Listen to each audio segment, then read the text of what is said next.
Hey everyone, it's Ben Hardy here, and in today's we're going to be looking at the Chrysler Voyager. Before we get into this video, I want to give a huge shout out and thank you to the Larry Miller Dodge Ram here in Sandy for giving me some time with this Voyager. I'll include a link to their website in the description down below. Also include a link to my car buying guide. Let's get into it.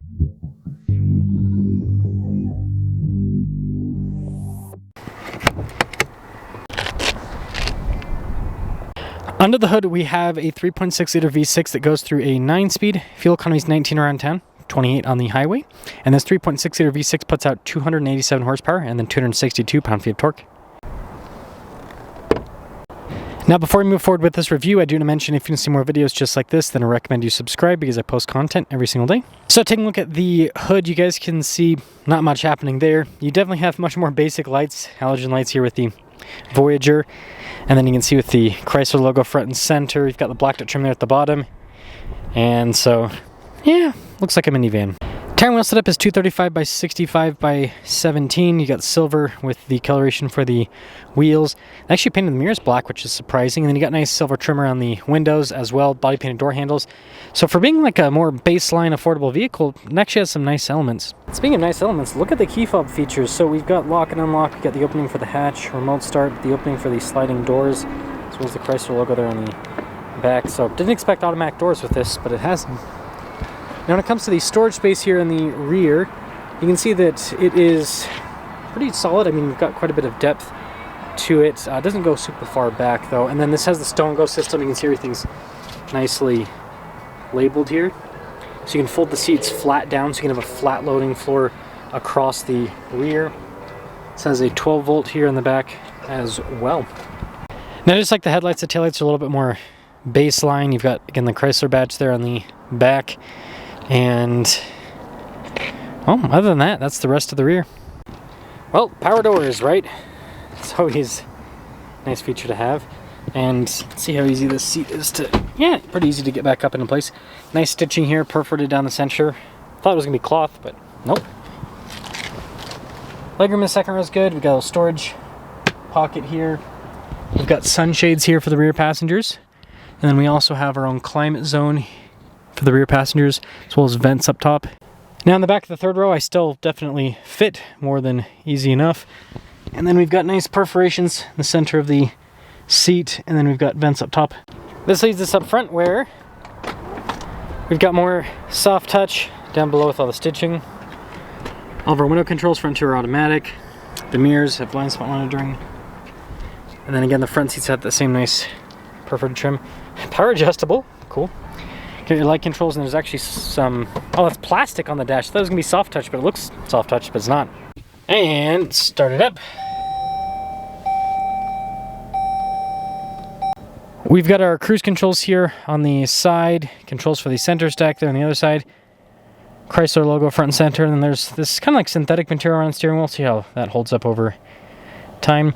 Regular stocks here on the back. Now we have a partially analog, partially digital gauge cluster. You've got that screen in the center which will display different bits of vehicle information. And you got the blue background. I think it looks pretty sharp actually. Backup camera in reverse, pretty good resolution with that. And then this has dual zone climate up front, as well as heated seats and a heated steering wheel. And response time with the screen takes a moment, as you can see, for things to load up. But I would say it's pretty user friendly, and it's got vents flanking it on either side.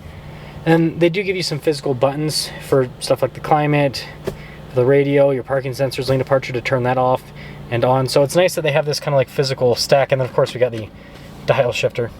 Got some USBs down here, and then we've got a little storage tray. More storage down below with the 12 volt and everything. Got some cup holders here as well. And yeah, even that part of the dash. It's all hard touch. Not bad though. It does have a sunglass holder, which is nice. And you do have buttons to open and close the doors from the front and turn off the doors if you want them to be manual. So here's our window sticker for this Voyager LX. $41,990 is the total MSRP. And let's see how it performs. Well, let's go on a voyage in the Voyager. So I think it's funny, this is like this is like Chrysler's way of telling you you're poor. They're like, you know what, you cannot afford, you can't afford the baseline package on the Pacifica. So we got to make a whole new model for you. It's basically just a Pacifica, but with a different name, just so you can know that you're not rich like the Pacifica owners. I mean, I don't know. I think it's like, I don't know why they didn't just like, it seems kind of interesting to have a different name when this is a Pacifica. It's just not fancy with the headlights and everything. I don't know. But it is still nice that they do this. I mean, minivan prices are crazy nowadays. You have to remember, these are utility vehicles for families, right? It's like you have a lot of kids, you either do an expensive big SUV or you do a minivan that's supposed to be more affordable. But $40,000 is still a lot of money, but it's better than most minivans are like $50,000, $60,000 nowadays. So it's definitely better than that. I will say the seats are pretty comfortable with the synthetic leather trim. No complaints there. The V6 is pretty responsive. It's got some good power overall.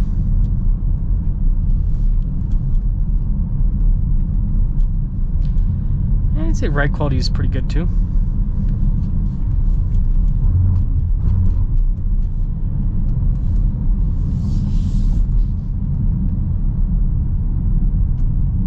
It handles well.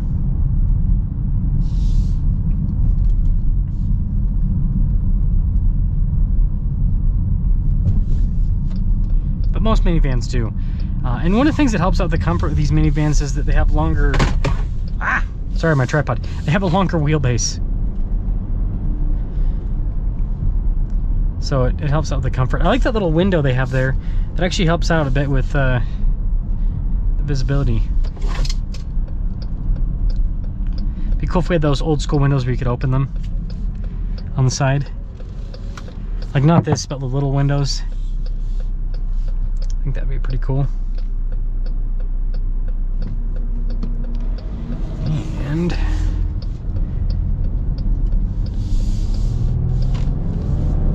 yeah, this V6 has, I'd say, adequate performance. It's nice. It's smooth. That's what's important for minivans. It's just smooth. And yeah, that gets the job done. So to sum things up, minivans, they're a people mover, and I think this is the way to go if you're gonna get a minivan. I honestly do not understand the whole luxury minivan thing. I mean, it's cool, but kids are messy. Like the vehicle that we got, we purposely got a vehicle that has like plastic. It's a previous gen Sequoia. Like the door panel's all plastic. The seats have no perforations in them, and they're not like, I mean, I think they're technically leather for that generation, but it's not like the fancy stuff. It's like it's a basic interior, so it's like when the kids spill stuff, it's like, oh no, you spilled your milk on my fancy, not fancy plastic, right? Versus like, I don't know, you get the fancy minivan with the leather and all that stuff, and it's like, hey, your kid spills one thing and you're gonna you're gonna be sad. So I think this is how minivans should be: basic and has the power sliding doors. The power sliding doors are nice to have. So let me know your thoughts.